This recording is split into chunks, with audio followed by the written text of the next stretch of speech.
Hi, and welcome to another video by Jim the Car Guy. Today we have a 2004, it's a Toyota 4runner. We need to change the hub bearing on the right front wheel. I did do the left side bearing already because that one was ready to fall right out of the vehicle. You grabbed the wheel and you rocked it back and forth and it felt like the wheel was left loose, but it was actually the bearing that actually failed. I am going to do the right side because after we put it down on the ground and took it for a test drive, we still have a noise in the right front. The left front, obviously, the noise is gone, but the right front, you can still hear a little bit of noise, and when you drive the vehicle and rock the wheel back and forth, the noise comes and goes, so I know that that right side bearing has got to be replaced as well. So I have all the tools laid out. I'm going to show you what we're going to need to take this job apart and how we're going to get it done. And I will tell you this. I did do the left side using the hub grappler to do it. I am not going to do the right side like that. I'm going to send it out to a machine shop and I'm going to have them press it because this thing was such a pain in the rear end to do. It's not worth me fighting with it while I got 4 other cars over here sitting waiting to be done. So I am going to send the hub out to have it pressed by the machine shop in the parts store, of course. So just so you know, I will not be pressing the bearing, but I will show you how to take it apart and then how to put it back together. All right, so I figure for the 40 bucks they're going to charge me to do it, might as well just have somebody else do it and work on these other cars in the meantime. So come on up front. I'm going to show you what tools we need and then what we're going to do to get this all apart. So come on, let's take a walk. Okay, this is an example of what we're going to need. We are going to use an air gun over here, a couple of hammers, our favorite OTC Spectrum light. You can see it's beat to death, but still keeps on working. A couple of screwdrivers.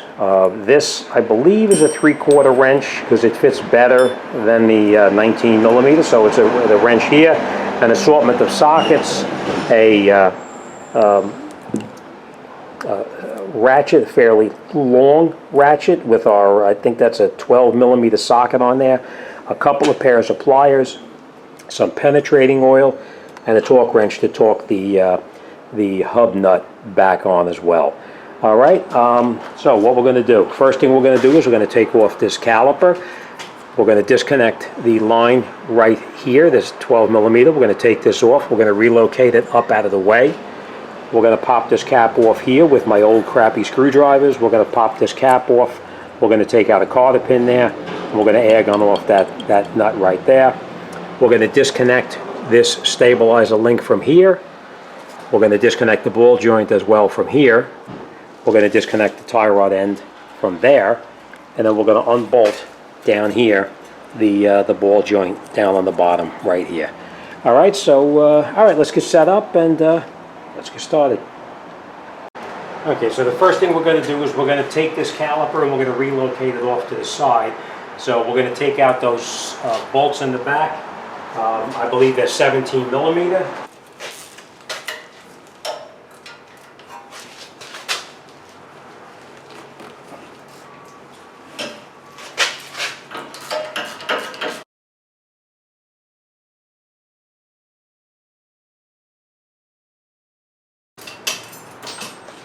Take our caliper off like this. And we're just going to bring it off to the side like this.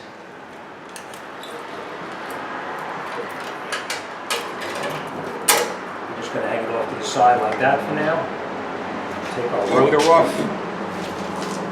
Now, the reason you need to see these bolts in here, these bolts need to come out to get that bearing off. To get these bolts out, we have to press this hub out. So that's why we're not doing that here. All right, next thing we're going to do is we're going to take this cap off right here. Now sometimes this cap is a little bit of a pain to get it off. Just watch you don't damage it.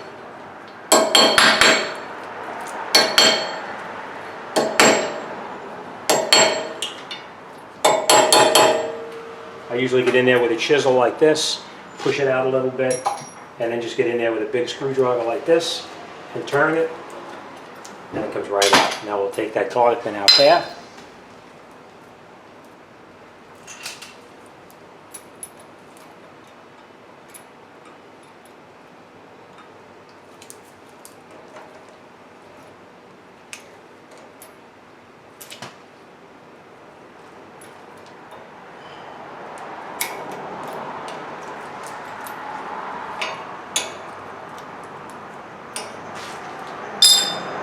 Take this cap off. Then we're going to air gun that nut off right there.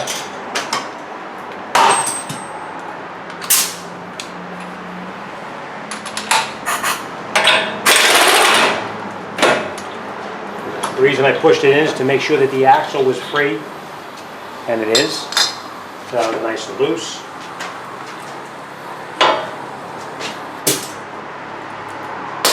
Next thing we're going to do now is we're going to disconnect the ABS sensor itself. This is the ABS sensor right in here. We're going to take out that Allen key right there. We're going to take that out, and then we're going to rock that sensor back and forth and take that out. Now what I'm also going to do is up underneath here, you know what, let me see if I can show you. I'm just going to get in here with a pair of needle nose pliers such as this, and I'm just going to squeeze these back together right there and push it up.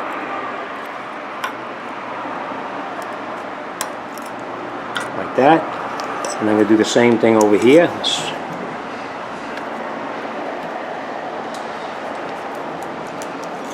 Just squeeze it together and we push it out. So now we didn't break the harness connectors. We need to put them back in so they don't get tangled up in here by accident. I am going to leave this on here right now because it makes it a little easier to move it, but we're going to take out that bolt right there, and then we're going to pull that sensor out, and then we're going to air gun out these bolts here and disconnect the tie rod end. So all right, let's continue. Now we're going to connect this in over here. It's a little bit rusty, so we're going to tap it just so it seeps in there all the way. You want to be real careful with these. You don't want to break them. Okay. You can usually feel when it's going to snap. And that's our bolt. So we're going to put this back in obviously later. And now we're just going to put it off to the side right here. And we'll come back to that. Now we're going to get that sensor out.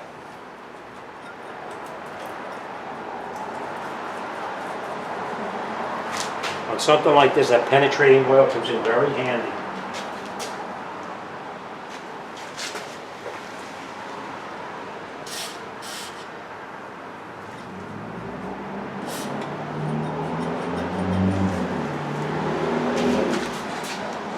You want to be careful with that sensor.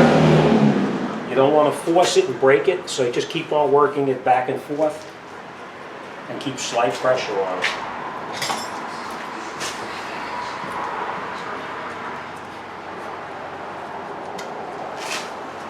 Now that one I can tell you came out a lot easier than the other side.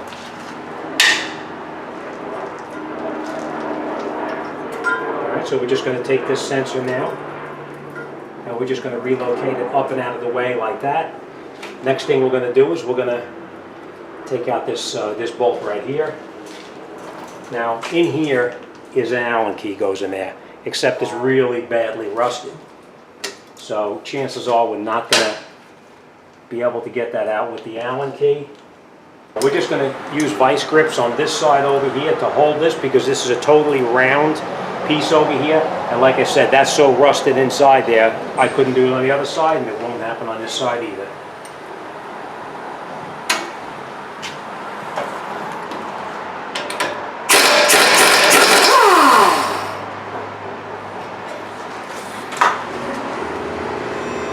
Okay, let's take this off.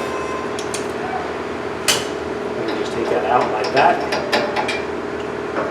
Next thing we're going to do now is we're going to come over here and we're going to take out that cotter pin up on the top there. Right there. We're going to take out this cotter pin, and then we're going to pull out the cotter pin through here, and then we're going to shoot that off with the air gun. Alright, so alright, let's continue with that. Now that thing is extremely rusty on the other side. I was not able to get that cotter pin out, but we'll see how it goes.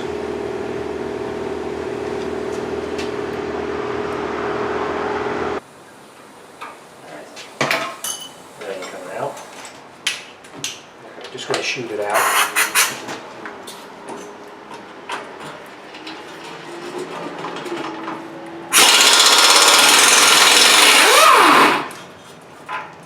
Now I know it's going to be difficult for you to do that without having the air, but if you have to drill out the cartridge or whatever.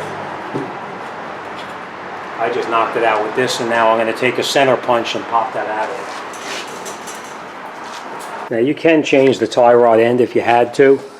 I'm trying not to because money's tight with this customer. See what I did there is I rounded off over the top of it. I'm going to take a center punch right now, like this. This one's empty, there's nothing in there. What I'm going to do is I'm going to take the center punch through right here, and I'm going to punch that out the other side. So, all right, let's do that and keep our fingers crossed.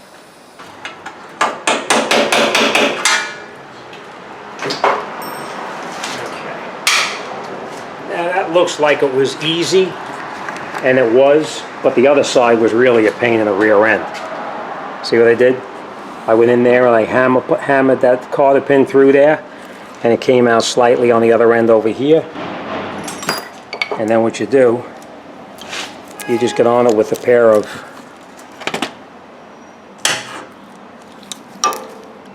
cutting pliers like this, and you pull it right out. Just like that. Looks easy, but I know it's going to be a pain in the rear end for you. All right, next thing we're going to do is we're going to use our tool to pop this tie rod end out of here. You know what, let's try one other thing first. What I'm going to do, now, there is a tool kit. This is the OTC kit to actually pop everything out of there. Sometimes it works, sometimes a pain in the rear end. So what I'm going to do, not using the tool, but getting this out here. So what I'm going to do here is I'm going to hit it right here a couple of times, and that should get it to pop out. So let's set you up and see how it goes.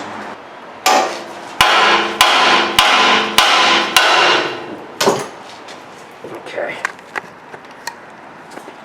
And as you can see, it popped right out. See? No damage to here. Everything looks good. We can reuse it again. And we just hit it right there and got it to pop out. All right, next thing we're going to do now is we're going to take this down right here. So, all right, let's continue with that. Now, temporarily, just so you know, I'm going to stick that back up in there, right there. Just like this. And the reason I'm going to do that is because I'm going to be pulling on that nut right there, and the whole thing is going to rotate. So, all right. This lock out.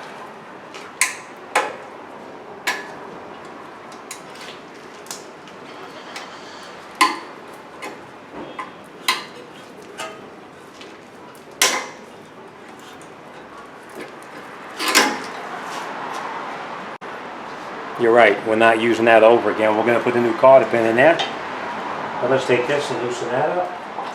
Now like I said, this one here, the 3/4 fits tighter than anything, so that's what we're going to use, the 3/4.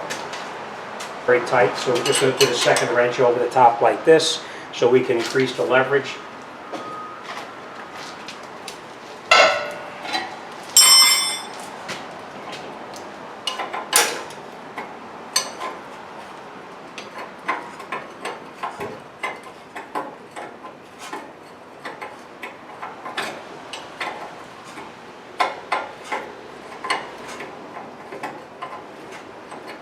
Okay, now we're not going to take this out all the way yet.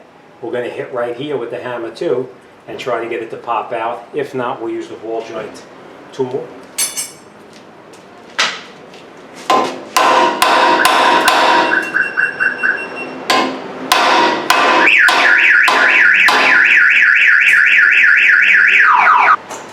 Yes, it does have an alarm on it. All right, you saw how that popped out? So now we have that disconnected.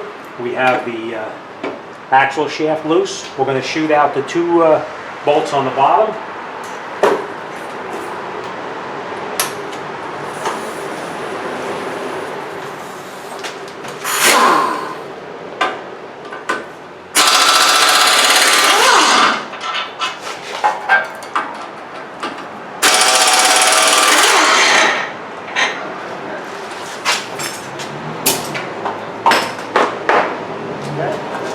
So now our ball joint is loose. Our tie rod end is also loose. That's it.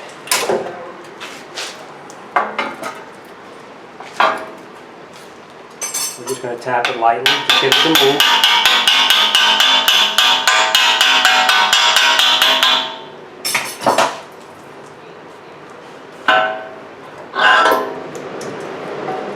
And last, we're going to hold this up like that. Take our nut off like this.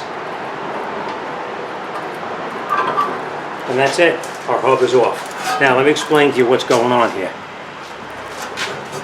You see, you know what, let's put this down and we'll go over and talk about it right here on the floor. Okay, so what we have to do is we need to get this out, pull this piece out over here. We just get in the back with a screwdriver or a chisel and get this out of there. We're going to come in, we're going to push out that hub right there. And once you push that hub out, this piece here, the hub, will come out. And then we just take out that bolt there. There's 4 of them. Take the 4 bolts out, and we pull the bearing right out of there. Like I said, I got a couple of things over there I got to do, so I'm going to send this to the machine shop because that was a little bit of a pain in the rear end getting out using the hub grappler. So, all right, so we're going to wait for the machine shop to pick it up, and we'll come back when we have it ready to go back together. Okay, now that we have it back with the new bearing and everything in it, we're going to put it back together.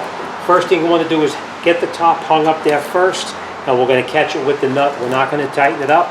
We're just going to catch it loosely.